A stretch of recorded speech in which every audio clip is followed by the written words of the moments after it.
అందరికీ నమస్తే అండి. ఈరోజు అన్నమయ్య జయంతి సందర్భంగా అన్నమయ్య సంకీర్తన ఒకటి పాడదాం అనుకుంటున్నాను. తెలుగు పదానికి జన్మదినం, ఇది జానపదానికి జ్ఞానపదం. ఏడు స్వరాలే ఏడు కొండలై వెలసిన కలియుగ విష్ణుపదం. అన్నమయ్య జననం, ఇది అన్నమయ్య జననం, ఇది అన్నమయ్య జననం. సాక్షాత్తు వెంకటేశ్వర స్వామిని మనసా వాచ స్మరిస్తూ ఆయన యొక్క వైభవాన్ని, అమ్మవార్ల యొక్క వైభవం గురించి, వారి యొక్క ఉత్సవాల గురించి ఇలా ఎన్నెన్నో ఒకటా రెండా ఆయన స్వామివారి ఘనతను చాటి చెప్పే ప్రయత్నం ఎన్నో కీర్తనలు, ఎన్నో వేల కీర్తనలు అన్నమయ్య రచించారు. అన్నమయ్య చూడని కోణం లేదు, చెప్పని విషయం లేదు. స్వామివారి గురించి ఎన్నో వేల కీర్తనలు రచించి ఆయన అనన్య భక్తి పారవశ్యాన్ని చాటుకున్నారు. ఆయన రచించిన రచనలు అన్నీ కూడా శ్రీ వెంకటేశ్వర స్వామికే అంకితం ఇచ్చారు. సోమరిగా ఉంటే గుణహీనుడివి అవుతావని ఆనాడే అన్నమయ్య తన 10 కవితలతో సమాజంలో విరజిల్లాడు.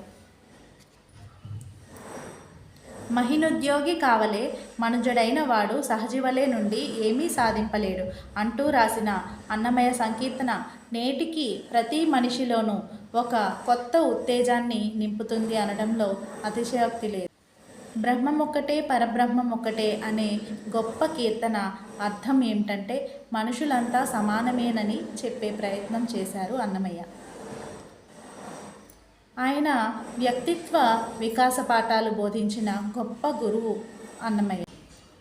ఆయన రాసిన రచనలతో శ్రీ లక్ష్మీనారాయణలను మెప్పించి ప్రసన్నం చేసుకున్న అసామాన్య భక్తుడు అన్నమయ్య.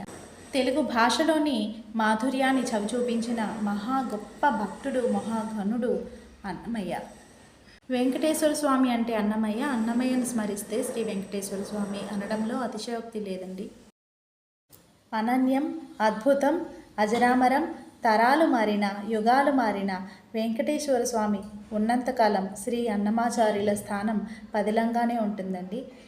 అటువంటి గొప్ప వ్యక్తుల గురించి, మహానుభావుల గురించి మీతో షేర్ చేసుకునే అవకాశం లభించడం నేను చాలా మహద్భాగ్యంగా భావిస్తున్నాను. మరొక అద్భుతమైన కీర్తన మీకోసం. అన్నమయ్య మరొక కీర్తన. అలర చంచలమైన ఆత్మనందుండ నీ అలవాటు చేసి నీ ఉయ్యాలా. అలర చంచలమైన ఆత్మనందుండ నీ అలవాటు చేసి నీ ఉయ్యాలా. పలుమారు ఉచ్ఛ్వాస పవనమందుండ నీ భావంబు తెలిపి నీ ఉయ్యాలా. పలుమారు ఉచ్ఛ్వాస పవనమందుండ నీ భావంబు తెలిపి నీ ఉయ్యాలా. ఉయ్యాలా ఉయ్యాలా ఉయ్యాలా ఉయ్యాలా ఉయ్యాలా ఉయ్యాలా. ఈ వీడియో మీకు నచ్చినట్లయితే please like, share and subscribe. నమస్కారం, ధన్యవాదాలు.